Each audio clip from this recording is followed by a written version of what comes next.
Hello everyone, লিঙ্কডইনে আমরা অনেকের প্রোফাইলে দেখতে পাই যে পোর্টফোলিও ওয়েবসাইট নামে একটি বাটন দেয়া থাকে এবং টাল্ক অ্যাবাউট নামে কয়েকটি হ্যাশট্যাগও দেয়া থাকে।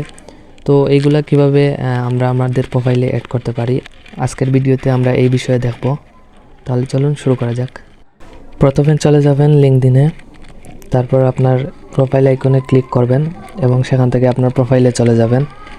প্রোফাইলে আসার পর একটু নিচের দিকে স্ক্রল করবেন, তারপর রিসোর্সেসের মধ্যে দেখতে পারবেন যে ক্রিয়েটর মোড নামে একটা অপশন আছে। এই অপশনে ক্লিক করবেন, তারপর এখান থেকে নেক্সট বাটনে ক্লিক করবেন। এই জায়গায় টপিক্সের মধ্যে আপনার যে কোনো 5টি টপিক্স সিলেক্ট করতে পারবেন, যেগুলো আপনার প্রোফাইলের উপরে দেখাবে। আপনার প্রোফাইলের যে পিকচার থাকবে, পিকচারের নিচে সেগুলো শো হবে।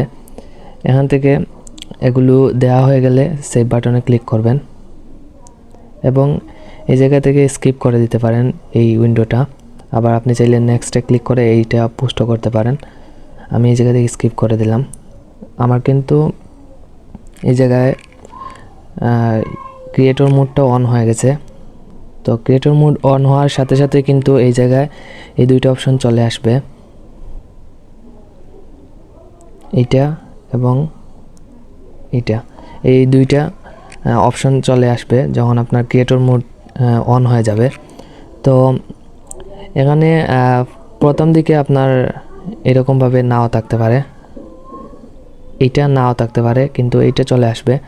তো এইটা যদি আপনার না থাকে তাহলে সেটা আনার জন্য আপনি এই জায়গার যে এডিট আইকনটা আছে এই জায়গায় আপনি ক্লিক করবেন। এডিটে ক্লিক করার পর একটু নিচের দিকে আসবেন। নিচের দিকে আসলে দেখতে পারবেন যে কাস্টম বাটন নামে একটা অপশন আছে এবং এডিট কাস্টম বাটনে আপনি ক্লিক করবেন। এখান থেকে আপনি লিঙ্কের উপর ক্লিক করবেন এবং লিঙ্কে ক্লিক করার পর এই জায়গায় আপনি আপনার গিটহাব অথবা আপনার ওয়েবসাইটের লিঙ্কটা দিয়ে দিবেন। তারপর এই জায়গায় আপনি যে টেক্সটটাও এখানে শো করাবেন ওই টেক্সটটা দিবেন। যেমন ধরেন আপনার যদি গিটহাব অ্যাকাউন্টের লিঙ্ক এখানে দেন তাহলে আপনি এখানে গিটহাব লিখতে পারেন, তাহলে ওই জায়গায় আপনার গিটহাব লেখাটা আসবে এবং গিটহাব লেখা যদি কেউ ক্লিক করে তাহলে আপনার গিটহাব অ্যাকাউন্টে চলে যাবে। আর যদি আপনি আপনার পোর্টফোলিওর লিঙ্ক এই জায়গায় দেন তাহলে আপনি পোর্টফোলিও ওয়েবসাইটে এইরকম একটি টেক্সট এখানে দিতে পারেন। তারপর এগুলো দেওয়ার পর সেভ বাটনে ক্লিক করলেই আপনার ওই জায়গায় একটা বাটন চলে আসবে।